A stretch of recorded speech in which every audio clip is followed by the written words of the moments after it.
Épître de Paul aux Philippiens, chapitre 1er.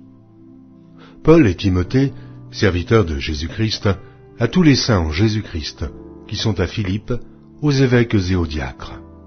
Que la grâce et la paix vous soient données de la part de Dieu notre Père et du Seigneur Jésus-Christ.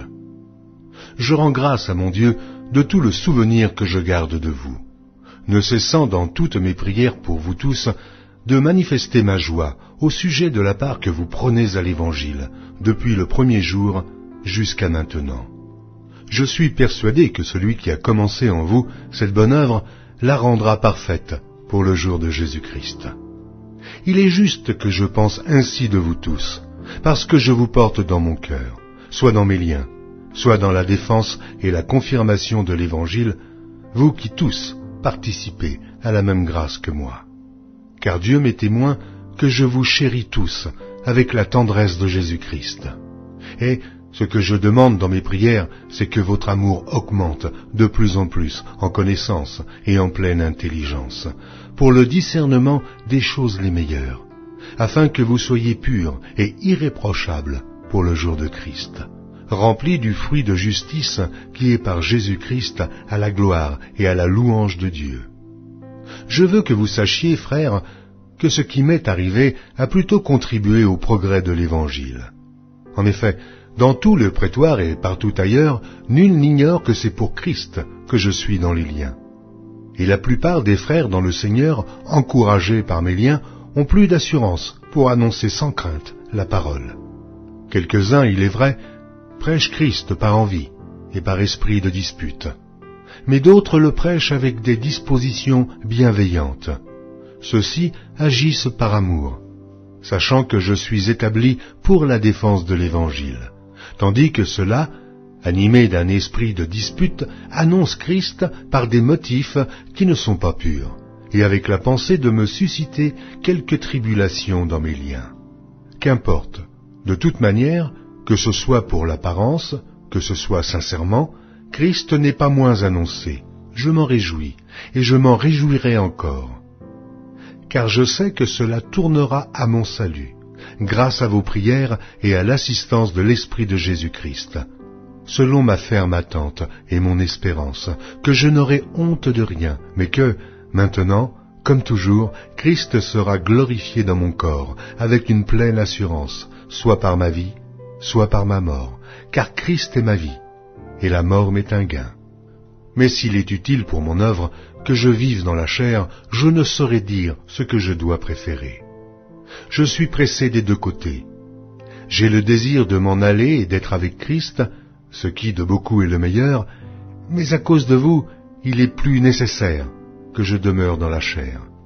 Et je suis persuadé, je sais, que je demeurerai et que je resterai avec vous tous, pour votre avancement et pour votre joie dans la foi, afin que, par mon retour auprès de vous, vous ayez en moi un abondant sujet de vous glorifier en Jésus-Christ.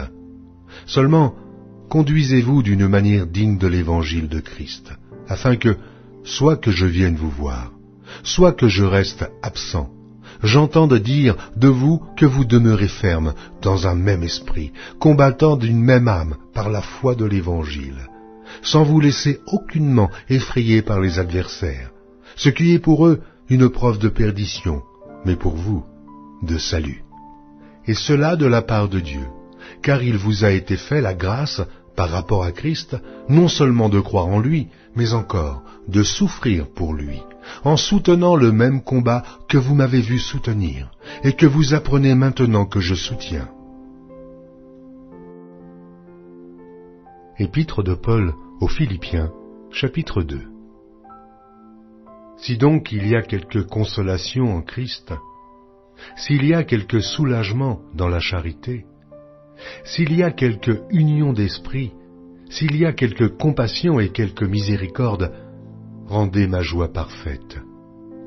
Ayant un même sentiment, un même amour, une même âme, une même pensée.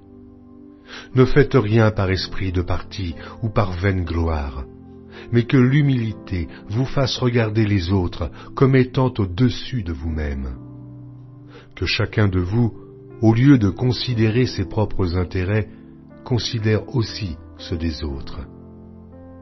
Ayez en vous les sentiments qui étaient en Jésus-Christ, lequel, existant en forme de Dieu, n'a point regardé comme une proie à arracher d'être égal avec Dieu, mais s'est dépouillé lui-même, en prenant une forme de serviteur, en devenant semblable aux hommes, et ayant paru comme un simple homme.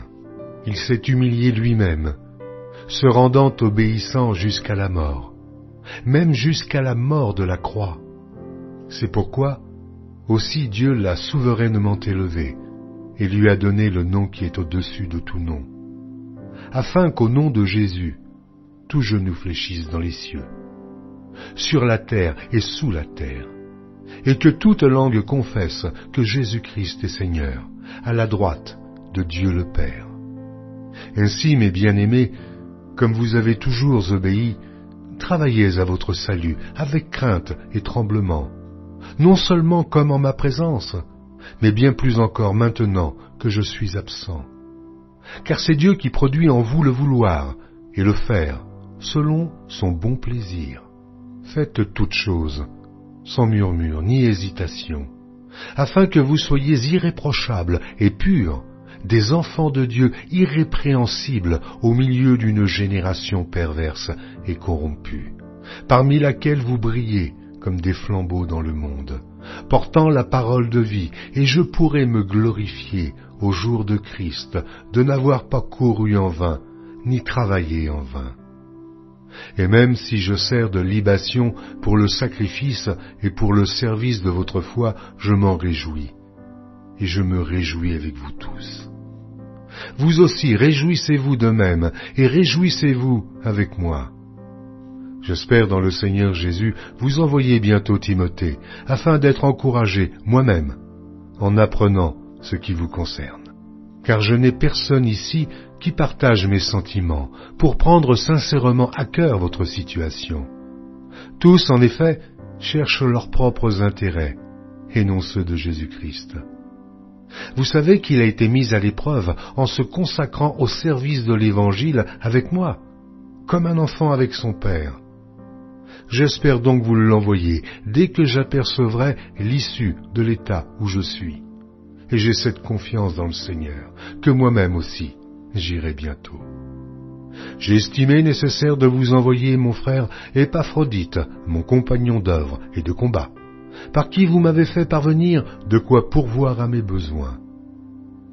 Car il désirait vous voir tous, et il était fort en peine de ce que vous aviez appris sa maladie. Il a été malade, en effet, et tout près de la mort. Mais Dieu a eu pitié de lui, et non seulement de lui, mais aussi de moi, afin que je n'eusse pas tristesse sur tristesse. Je l'ai donc envoyé avec d'autant plus d'empressement, afin que vous vous réjouissiez de le revoir, et que je sois moi-même moins triste. Recevez-le donc dans le Seigneur avec une joie entière, et honorez de tels hommes. Car c'est pour l'œuvre de Christ qu'il a été près de la mort, ayant exposé sa vie afin de suppléer à votre absence dans le service que vous me rendiez.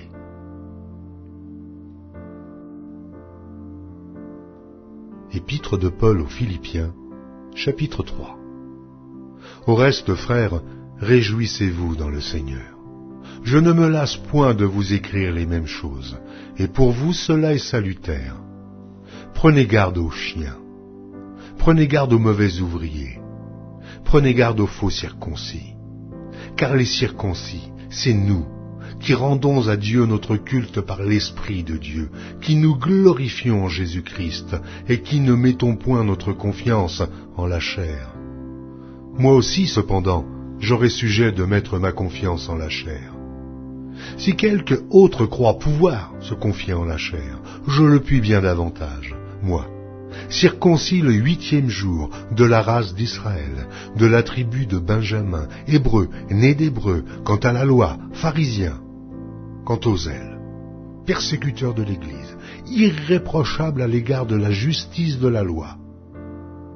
Et ces choses qui étaient pour moi des gains, je les ai regardées comme une perte à cause de Christ. Et même, je regarde toutes choses comme une perte, à cause de l'excellence de la connaissance de Jésus-Christ mon Seigneur, pour lequel j'ai renoncé à tout, et je les regarde comme de la boue, afin de gagner Christ, et d'être trouvé en lui, non avec ma justice, celle qui vient de la loi, mais avec celle qui s'obtient par la foi en Christ, la justice qui vient de Dieu par la foi, afin de connaître Christ et la puissance de sa résurrection et la communion de ses souffrances, en devenant conforme à lui dans sa mort, pour parvenir, si je puis, à la résurrection d'entre les morts. Ce n'est pas que j'ai déjà remporté le prix, ou que j'ai déjà atteint la perfection, mais je cours pour tâcher de le saisir, puisque moi aussi j'ai été saisi par Jésus-Christ. Frère, je ne pense pas l'avoir saisi. Mais je fais une chose, oubliant ce qui est en arrière, et me portant vers ce qui est en avant. Je cours vers le but, pour remporter le prix de la vocation céleste de Dieu en Jésus-Christ. Nous tous donc qui sommes parfaits, ayons cette même pensée.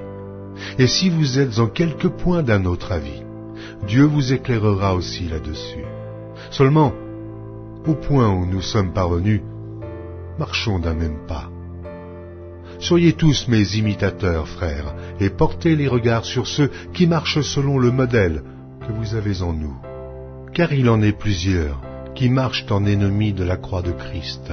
Je vous en ai souvent parlé, et j'en parle maintenant encore en pleurant. Leur fin sera la perdition. Ils ont pour Dieu leur ventre. Ils mettent leur gloire dans ce qui fait leur honte. Ils ne pensent qu'aux choses de la terre.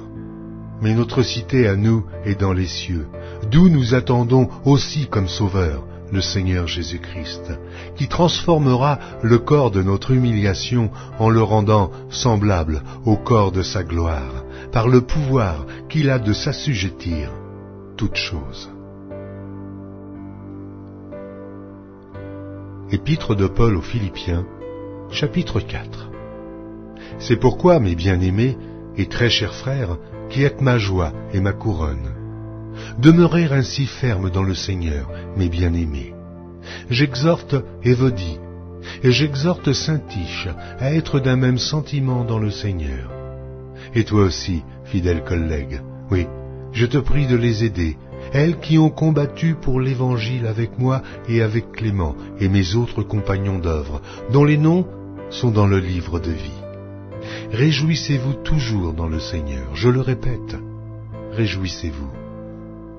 Que votre douceur soit connue de tous les hommes. Le Seigneur est proche.